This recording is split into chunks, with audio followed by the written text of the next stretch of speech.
সেই শতকোটি ভুজঙ্গনাগণ একমুখী হয়ে গোবিন্দের দিকে ছুটছেন রাসস্থলিতে। কেন না, তাদের অঙ্গ লালসা, তাদের প্রাণনাথের সঙ্গে মিলিত হবেন। তারা প্রাণনাথ কথা দিয়েছিলেন, হে ব্রজদেবীগণ, আগামী রজনীতে তোমাদের সঙ্গে আমি মিলিত হব, মিলন হবে। তাই যখন তারা বংশীর ধ্বনি শুনে ছুটছেন, আমার রাধারানী তার কর্ণেও বংশীর ধ্বনি এলো। কেন, সুখ পাখি সেই সুখের কাছে বসে রাধারানী গোপীদের সঙ্গে কৃষ্ণ কথা আলাপন করছিলেন। অমনি বংশীর ধ্বনি রাই রাই বলে ডেকে উঠল, রাই নাম ধরে। আর রাধারানী বললেন, ওই দেখো আমার বধূর বংশীর ধ্বনি ছুটে এসছে, আমাকে এখনই যেতে হবে। তাই কি করলেন রাধারানী, তিনি বললেন, আমাকে এক্ষুনি যেতে হবে, সাজবার সময় নাই। কারণ আমি যদি এখন সাজতে বসি তাহলে সাজাটাই আমার সাজা হয়ে যাবে। তাই রাধারানী বলেন, আমার তো সাজবার কোনো প্রয়োজন নেই, আমি তো সেজে আছি। কিভাবে সেজে আছি? আমার নয়ন কৃষ্ণ দর্শনে। তাহলে আমার নয়ন ভূষণ কৃষ্ণ দর্শনে। তাহলে আমার কর্ণ কিভাবে সেজছে? কৃষ্ণ গুণ গানে। আমার হস্ত আমার বধূর চরণ সেবায়, আর দেহ প্রীতি রসে। তাহলে আমি তো সেজেই বসে আছি, আমি আর সাজবো কেন? ললিতা বিশাখা বললেন, না সই না, তোকে সাজতেই হবে। ললিতা বিশাখা প্রেমময়ী রাধারানীকে খুব সুন্দর করে সাজিয়ে দিচ্ছেন। রাসস্থলী যাবেন তো, তাহলে কি করে সাজাচ্ছেন? দেহে অগুরু চন্দনে খুব সুন্দর করে রাধারানীকে সাজিয়ে দিলেন প্রাণ ভরে। তাই রাধারানী কি করছেন? আজকে সমস্ত ব্রজ দেবীগণ গোপিনীগণকে নিয়ে রাধারানী চলেছেন কোথায়? অভিসারে। আজ অভিসারে চলে রায় শ্যাম দর্শনে। অভিসারে যখন চলেছে শ্যাম অর্থাৎ প্রাণ বধূর সঙ্গে দর্শনে, যেতে যেতে ললিতা বিশাখা কি করছেন না, দু হাতে ফুল নিয়েছেন ঝুড়িতে করে। কেন? রাধারানীর চরণ কোমল, না জানি ওই পথে কত ব্যথা পাবে। তাই কি করছেন? আজ চন্দ্র বদনী রায়ধ্বনি অভিসারে চলে শ্যাম দর্শনে। যখন চলেছেন রাধারানী, তাহলে শ্যাম মোহিনী চন্দ্র বদনী মদন মোহিনী আজকে শ্যাম দর্শনে যাচ্ছেন। আর ললিতা বিশাখা সখীগণ ঝুড়িতে করে ফুল নিয়েছেন, ফুল ছড়াতে ছড়াতে পথে যাচ্ছেন। আর রায়ধ্বনির চরণ ওই পুষ্পের উপর চেপে চেপে রাধারানী চলেছেন। আর যখন যাচ্ছেন রাধারানী আর কি করছেন? যেতে যেতে ললিতাকে বলছেন, ললিতা রাসস্থলী আর কত দূর বল ললিতা। এখন বংশী বটে শ্যাম কি করেছেন না, অধরে মুরলি নিয়ে বৃন্দাবনে যমুনা কুলি নিয়ে অধরে মুরলি নিয়ে শ্যাম দাঁড়িয়ে আছেন। আর শতকোটি ভুজঙ্গনাগণ একমুখী হয়ে যখন ছুটে এলেন তার কাছে, গোবিন্দ ভুজঙ্গনাগণকে ডেকে বললেন, হে ভুজঙ্গনাগণ, তোমরা কেন এসেছো আমার কাছে এই নিশীতে, এই রাতের বেলা? শোনো, যার স্বামী থাকে সে নারীদের উপপতির কাছে আসতে নেই। স্বামী মূর্খ হোক, অজ্ঞানী হোক, রোগগ্রস্ত হোক, তবুও সে তোমার জেনে রাখবে স্বামী। তুমি যদি সেই স্বামীকে ত্যাগ করে উপপতি পর স্বামীর কাছে যাও, তবে তোমাকে নরকগামী হতেই হবে। তাই তোমরা হে ব্রজদেবীগণ আমার কাছে কেন এসেছো? যাও যাও, প্রিয়জনের কাছে ফিরে যাও। স্বামীরা তোমাকে দুশ্চিন্তা করছে, স্ত্রী পুত্র পরিবার প্রিয়জনেরা তোমার জন্য চিন্তাগ্রস্ত হচ্ছে। তাতে করে এই রাতে দেখো আকাশে পূর্ণচন্দ্র উদিত হয়েছে। আজ বৃন্দাবনে অধিক চাঁদের আলো। কেন না, আকাশে পূর্ণচন্দ্র 16 কলায় পূর্ণ, আর নিচে বৃন্দাবন চন্দ্র 64 কলা। তাহলে দুটো চাঁদ আজ একত্রিত হয়, বৃন্দাবনে যেন অধিক আলো হয়েছে। আর যে বৃন্দাবনে অধিক আলো হয়েছে, বৃন্দাবনের যত সুগন্ধি ফুল, ফুলপল্লিকা, জ্যোতি মালতী পুষ্পিত হয়ে গিয়েছে, যেগুলো পুষ্পিত হওয়ার কথা না। আর পুষ্পিত যেই হয়ে গিয়েছে, আর ভ্রমর গুনগুন গুনগুন গুনগুন করতে করতে ফুলের কাছে ছুটে আসছে, ফুলের মধু খাবে বলে। আর বৃন্দাবনে মৃদুমন্দ পবন বইছে, সুখসারী ডালে বসে জয় রাধে গান গাইছে। তাহলে অলির কুঞ্জন, কোকিলের কুঞ্জন, কাননে কাননে পুষ্প, আর পবন মৃদুমন্দ বইছে, ফুলের সৌরভে বৃন্দাবনে অপ্রাকৃত সৌন্দর্য। রাসস্থলী রাসক্রিয়ার উপযুক্ত পরিবেশ সৃষ্টি হয়েছে। তাই মৃদুমন্ত পবন যখন বইছে, অলি মধু খাবে বলে তো ফুলের কাছে ছুটে আসছেন, কিন্তু ওই পবনে বসতে পারছেন না, ফুলের উপর বসতে না পেরে অলি আর গুনগুন গুনগুন করছে, রাগে গুনগুন গুনগুন করছে অলি। অমনি পুষ্প যেন মূর্তিমান্ত হয়ে গিয়েছে। বৃন্দাবনে দেখো সব অপ্রাকৃত তরুলতা বৃক্ষ। বৃন্দাবনে যারা গিয়েছো দেখবে বৃন্দাবনের বৃক্ষগুলো মাথা নিচু করে থাকে, কেন? রাই চরণ পাবে বলে। যারা ভজনে শ্রেষ্ঠ, যাদের অন্তরে ভজন, তারাও দেখবে সবসময় বিনয়বৎ মাথা নত করে থাকে। তাই আজকে কি হচ্ছে জানো, যখন সেই পুষ্প বৃন্দাবনের প্রতিটা বৃক্ষ এক একজন মুনি ঋষি বসে আছেন ভগবানের রাস দর্শন করবেন বলে। তাই আজকে বৃন্দাবনে পুষ্পরাজি বলছেন অলিকে, হে ভ্রমর, খুব ধ্যান দেবে, হে ভ্রমর, আজ নিশীতে ছুসরে ভ্রমর, আজ নিশীতে ছুসরে। জানিস আমরা বৃন্দাবনে জন্মগ্রহণ করলাম কত আশা নিয়ে, কত স্বাদ নিয়ে, কেন জানিস? কৃষ্ণ চরণ পাবো বলে, গোবিন্দ সেবায় লাগবো বলে। কিন্তু আমরা যখন পুষ্পিত হই, আমরা তো ফুল, শাখায় শাখায় বৃন্দাবনে কত পুষ্প ফোটে, আমরা যখন পুষ্পিত হই তখন তোরা গুনগুন গুনগুন করতে করতে ছুটে আসিস, আমাদের ফুলের বক্ষে বসিস, গুনগুন গুনগুন করতে করতে কত ভালোবাসার গান গাস, ফুলকে চুম্বন করে ফুলের মতো আহরণ করে নিয়ে যাস। আর আমরা কি করি জানিস? আমাদেরকে অপবিত্র করে রেখে দিয়ে যাস। আর ওইদিকে সূর্যদেবের কিরণ যখন দুপুরবেলা প্রচন্ড তাপ, আমরা বিন্দু থেকে ঝরে পড়ি, আর পবন দেব ওই ধুলায় গড়াগড়ি খেয়ে আমরা ওই ড্রেনের মধ্যে গিয়ে পড়ে থাকি। তাই আমরা বৃন্দাবনে জন্মগ্রহণ করলাম, পুষ্প দেহ পেলাম বটে, কিন্তু গৌর গোবিন্দ সেবায় লাগলাম না রে। আজকে পুষ্পের দুঃখ। তাহলে আজকে পুষ্প কি বলছে? সত্য পুষ্পরিত যে ফুলগুলো বৃন্দাবনে ফুটে উঠেছে, দেখো ফুলের দুটো সত্তার যে ফুলগুলো ঝরে পড়েছে, ঝরে পড়া ফুলগুলো, সত্য পুষ্পরিত ফুলগুলোকে দেখে বলছে, হে পুষ্প, ফুটেছিস তোরা, কিন্তু দেখ আমাদের মতো তোরা যেন অকালে ঝরে যাস না। আমাদের তো গৌর গোবিন্দ সেবাই হলো না, আমরা যেমন এলাম তেমনি গেলাম। তোরা কি করবি জানিস? তোরা যখন ওই দেখ বোঝ দেবীগণ উদ্যমীকে হয়ে ছুটে আসছে, আজ বৃন্দাবনের রাসস্থলীতে রাসক্রিয়া হবে, শত শত কোটি ভোজঙ্গনাগণ ঘিরি ঘিরি বোঝবালা সাথে নিয়ে চিকন কালা। আজ তোরা যখন ভোজঙ্গনা গান ছুটে যাবে, তোরা কি করবি? রাধে রাধে বলে তাদের চরণে গিয়ে পড়বি, তোদের পুষ্প জীবন ধন্য হবে।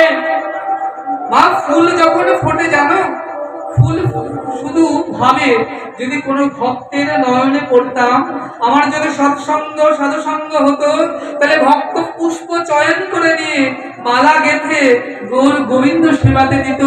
অহো ভাগ্য আমার, পুষ্প জন্ম ধন্য হতো। আর তা না করে পুষ্প ফুল কিন্তু কত কাজে লাগে জানো? মরা মানুষের খাট সাজে ফুল, কিন্তু বিয়ে বাড়ির খাট সাজে ফুল, কিন্তু ঘর সাজে ফুল, চোখের জলে কাঁদে। আমার পুষ্প যেন বিফলে গেল, অহো ভাগ্য আমার, গৌর গোবিন্দ সেবায় লাগলাম না, কেন আমি সাধুসঙ্গ সাধুসঙ্গ পেলাম না? সাধুসঙ্গ সাধুসঙ্গ সর্বশাস্ত্রে কয়, লবমাত্র সাধুসঙ্গে সর্বসিদ্ধি হয়। তাহলে সাধুসঙ্গের মহিমা কিন্তু অপার। শাস্ত্র বললেন, কোন ভাগ্যে কারোর যদি শ্রদ্ধা হয়, শ্রদ্ধা শব্দে সুদূর নিশ্চয়, তবে সেজন সৎসঙ্গ সাধুসঙ্গ করায়।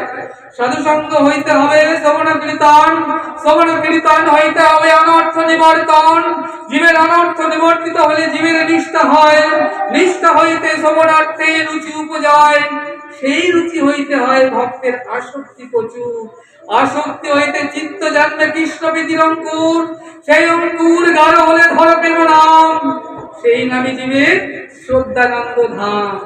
তাহলে মা সাধুসঙ্গ কিন্তু যে সে কথা নয়।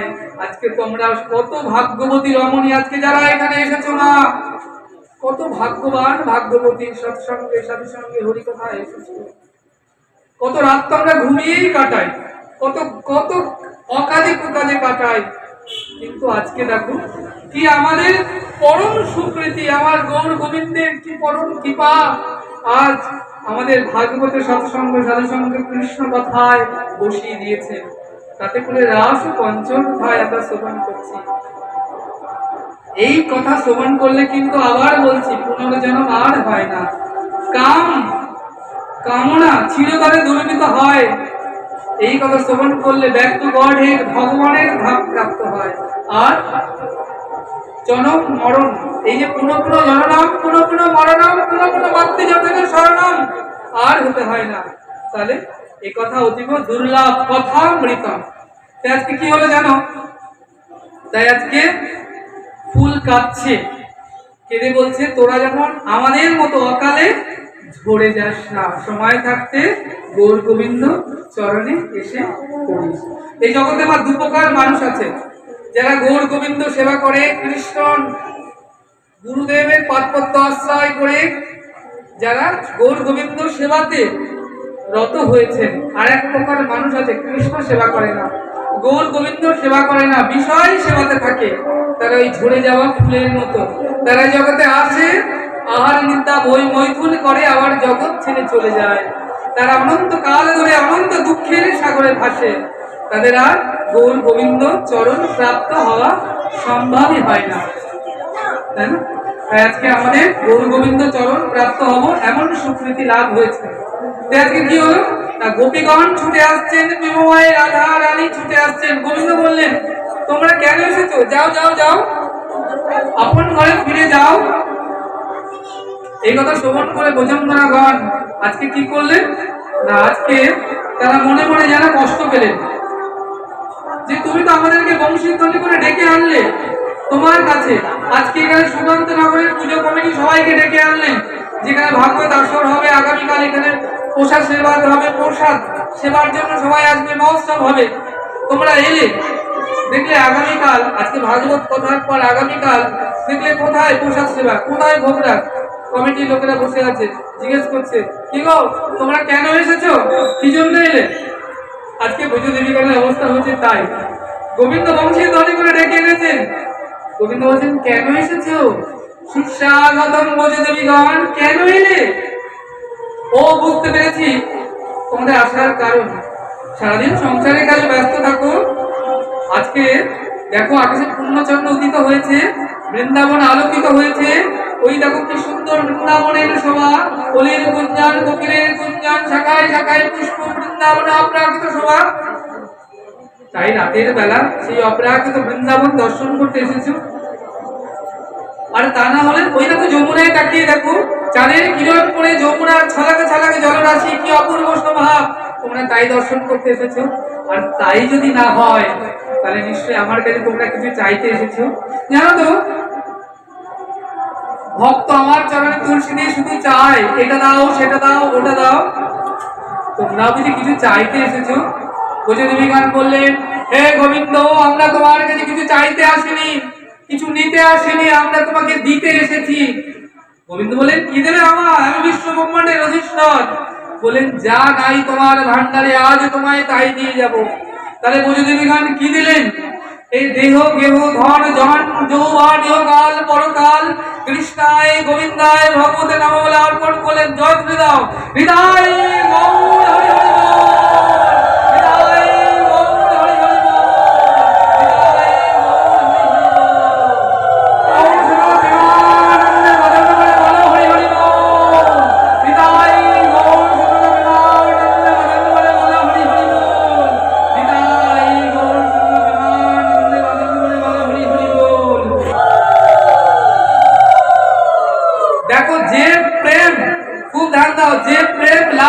গোবিন্দকে পাবে, আহি কলির বুঝি দেবীগণ সেই প্রেমের জন্মদাত্রী।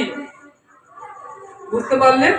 তাহলে আজকে বুঝি দেবীগণ রাসস্থলীতে এলেন, মাঝখানে আমার গোবিন্দ রাধারানীকে রেখে সমস্ত গোপীগণ ঘিরে ঘিরে ব্রজবালা, মাঝে লয়ে নন্দলালা। তাহলে কি হবে? মহারাজ, যত গোপী তত কৃষ্ণ। তাহলে আজকে যত গোপী তত কৃষ্ণ, ব্রজদেবীগণ ভাবছেন ও ভাগ্য, আমাদের কি সৌভাগ্য, আমাদের মতো এমন ভাগ্যবতী রমণী কেউ আছে, দেখো আমরা কৃষ্ণের সাথে সাথী। তাহলে আজকে কি হলো, আজকে মহারাস শুরু হলো। রাস হলো ভক্ত ভগবানের মিলন। আজকে মা আমাদের আসরের পাঠের বিষয়বস্তু ছিল রাসলীলা প্রবেশিকা। আমরা এই পর্যন্ত আজকে আস্বাদন করলাম। এর পরের আস্বাদন আগামী কালকে শনিবার, পরের শনিবার ভাগবত কথা আছে তোমাদের এই দুর্গা মণ্ডপ। তোমরা জানো একটু এগোলেই কিছু দূর গেলে দুর্গা মণ্ডপ আছে। দুর্গা মণ্ডপে 23শে নভেম্বর এর পরবর্তী অংশ ওখানে আস্বাদন হবে মহারাস। সে কথা দুর্গা মণ্ডপে হবে 23শে নভেম্বর সন্ধ্যা 7টায়। আর আবার বলে দিই, তোমরা যারা আজকের ভাগবত কথা আবার শুনতে চাও, ইউটিউবে গিয়ে সার্চ করবে গৌর কথা শ্যামসুন্দর দাস গোস্বামী, বারাসাত লিখলেই সঙ্গে সঙ্গে এসে যাবে চ্যানেল। সাবস্ক্রাইব করবে। আমি যত জায়গায় হরি কথা বলবো সঙ্গে সঙ্গে সে কথা তোমাদের কাছে পৌঁছে যাবে। ভাই আরেকবার যত জোর আছে প্রেম সে জয় তুলে দেবে, বলো নিতাই গৌর প্রেমানন্দে বদন করে বলো হরি হরি বল। নিতাই গৌর প্রেমানন্দে বদন করে বলো হরি হরি বল। নিতাই গৌর প্রেমানন্দে বদন করে বলো হরি হরি বল। জয় জয় শ্রী রাধে শ্যাম, জয় জয় শ্রী রাধে শ্যাম, জয় জয় শ্রী রাধে শ্যাম। জয় হোক, জয় হোক, জয় হোক। অপূর্ব। আমি যাবো না, যারা যারা দেবে এখানে মোবাইলের মধ্যে ঠাকুর সেবার জন্য দিয়ে দিতে পারো।